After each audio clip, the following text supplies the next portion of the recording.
Ibihe byiza kuri mwe mwese mukubana natwe hano kuri chaîne ya Icyizere Family TV mu makuru n'ibiganiro tugenda tugarukaho umunsi ku munsi.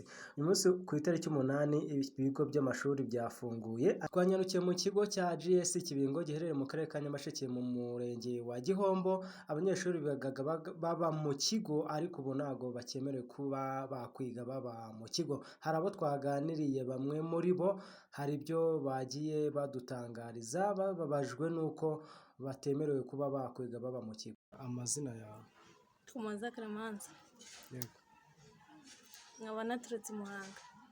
Nkaba nari naje kwiga kuri GS Kibingo. Baduhamagaye ko ari tuzaza kwiga tubamo.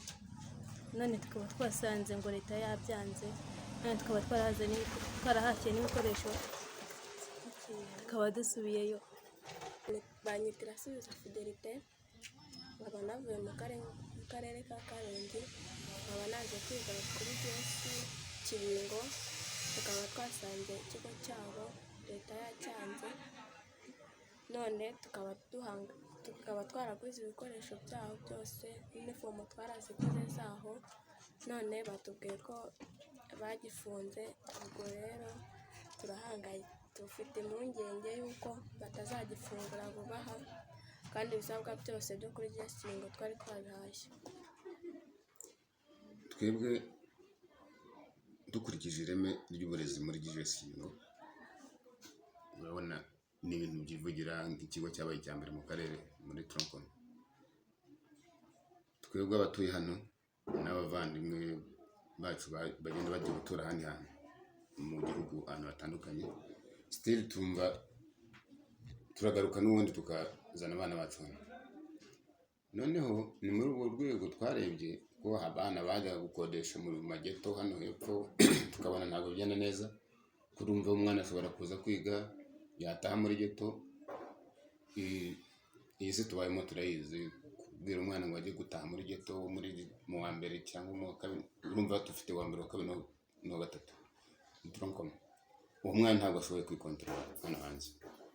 Ubwo nk'ababyeyi rero tujya inama tureba kuri paruwase hari amazu adakoreshwa, bivuze gutyo tugenda tunegosiya na paruwase twumvikana ati muduhereze zino nzu tuzikoreshe, ufate icyumba runaka kijyamo abahungu ikindi kijyamo abakobwa. Ati ese ibyo bintu bizagenda bite?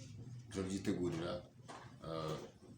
Twebwe tuzashaka umukozi tumushinga abahungu, undi tumushinge abakobwa. Sawa byumvikana. Iyo arangema twayikoze, noneho dukora n'inama umwaka ushize mbere yuko abana bajya muri vakansi. Ubwo twumvikana ibyo tugomba kuvugurura kugira ngo abana bacu babone ahantu heza. Tumaze kubyumvikana tutangira turasana, ngira ngo babibonye ko twariteguye bihagije. Uyu munsi rero twari twiteguye ko abana bacu baza n'ubundi bakaba mu kigo nk'uko bisanzwe. Njyewe nkubwira gutya mfite abana 3 muri GS Kibingo. Umukuru yiga wagiye mu wa kabiri, umutoya nawe agiye mu wa kabiri primaire, umukuru ni mu wa kabiri secondaire, undi hagati agiye mu wa 4 primaire. Ubwo rero twebwe twari twiteguye ko abana bagiye kuza kwiga baba hano muri izo nzu za paruwasi, ntabwo ari z'ishuri. Kuko ishuri yo ntabwo ari boarding. Ishuri abana biga bataha. Ubwo ni ukuvuga ngo twashaka ko baza hano bataha hano, ariko ntabwo bari muri boarding. Imyarangama yacu n'ababyeyi kuko nitwe tubamenyera ibyo barya, nitwe tubamenyera navuga umutekano wabo tubinyujije kuri abo bantu babashinzwe. Ubwo rero kumva ngo ntabwo byemewe byadutunguye, kuko ntabwo twafasha abantu ngo tugiye kubohereza mu kigo boarding. Ko n'igihe umubyeyi ashakiye araza akabireba animatere, niba nabyita gutyo na animatrice niko twabise, kandi ubwo nibyo aho yatinda ashaka umwana wanjye nta za protocol zo muri boarding.